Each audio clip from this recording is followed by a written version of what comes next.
Member for Barrie.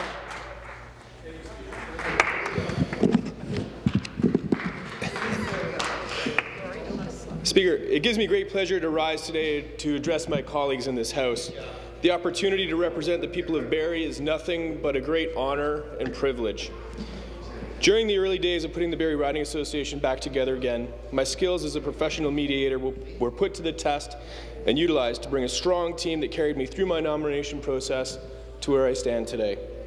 I owe a great debt of gratitude to my family, starting with my parents, Bob and Heather Jackson. They grounded me and showed me how to never give up. My brother Greg has always been by my side without any questions. However, perhaps those that have paid the highest price and sacrificed the most for my political adventures are my wife Joanne and my young children Abby and Will. I thank them especially for their patience, their understanding and support over the past few years, and certainly over the past several months. I know it's not been easy for them. I had one of the best campaign teams in the province, led by the matriarch of Simcoe County, as the Speaker would know, Sharon Carson and her daughter Kimberly Carson, a mother and daughter team that was no match for any of our competition. My core team of volunteers, including R.F. Kahn, Sue Christensen, Neil Geisendorf, Paul Dumoulin, Sylvia Mays, Ralph Knapp, and Jackie and Fred Millville, just to name a few who were there since before day one and never let up, and helped us knock on close to 50,000 doors, install thousands of lawn signs in Barrie, and thank you again to you all. I come from a family with deep roots in Barrie and our province, going back to the days as United Empire Loyalists. And currently I'm raising my young family, the fourth generation in our community. Civic duty has been strongly instilled in me since childhood and nurturing a rich tradition of community service that I'm proud to maintain and continue through organizations, through involvement with organizations such as Hospice Simcoe and the Barrie-Huronia Rotary Club. I've also served as a Barrie City Councillor, which facilitated a wealth of knowledge and insight that I expect will be fundamental to my role here at Queen's Park. I'm proud to represent the people of Barrie the best way I know how. As a councillor, I worked hard on championing safe parks and street strategy, affordable housing for seniors and people living with disabilities, as well as addressing an issue of critical importance to Barrie, the doctor shortage. Through my time serving as a councillor, I gained the greatest respect for public service. Near the end of my last term, the decision to move into provincial politics was a very natural progression for me that would enable me to further serve my community. In my younger days, I had the pleasure of working in Queen's Park as a legislative assistant. I often spent time walking the halls of this beautiful building that oozes history from its walls, wondering if I might have the opportunity and the privilege to serve the citizens of Barrie in this very room, and here I stand. Being here now is a goal I've long held, and I fought hard to get here.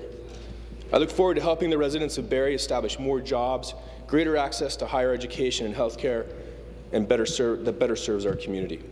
I plan to apply my professional skills as a mediator to bring people together to solve problems, as well as valuable insights gained on the Barrie City Council to best serve the people living in our ever-expanding and beautiful city.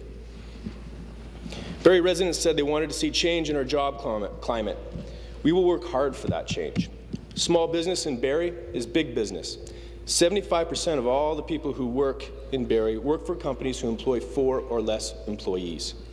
We need to encourage those businesses to be the employers that will employ 10 people next year and 20 people the year after that.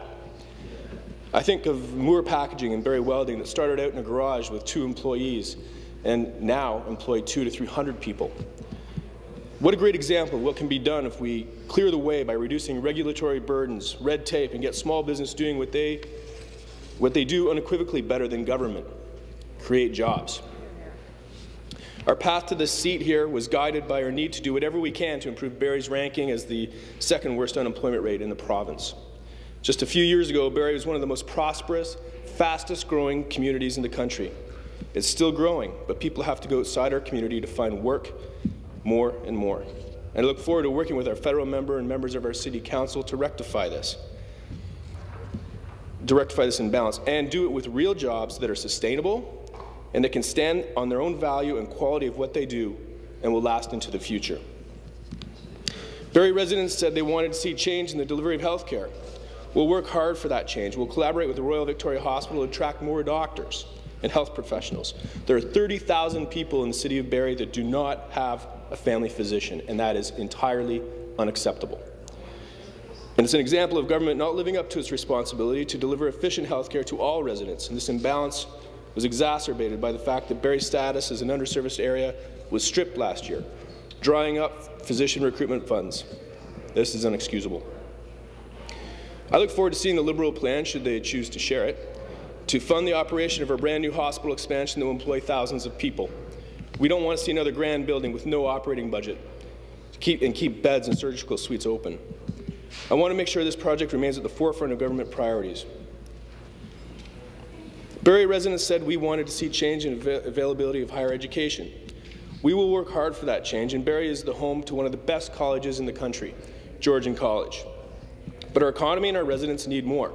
We are one of the largest cities in the country without a university. It's clear that the boost we need to build a stronger economy in Barrie and attract new business and new talent is a university campus.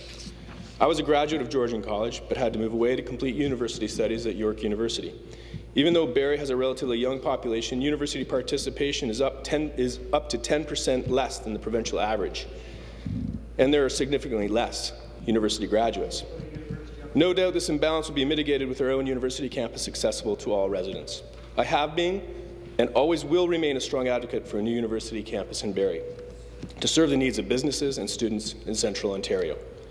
I'm pleased that the government has copied our party's promise to work with Barrie to establish a university presence here. Now we need to make sure that we see this promise through. The demand and will are there. Let's get the job done. Integrity is an important lens. It's the lens that people of Barrie will view us all through. I vow to be accessible and listen to my constituents. Too often politicians talk without listening. It doesn't matter much what we say if we don't listen first, does it?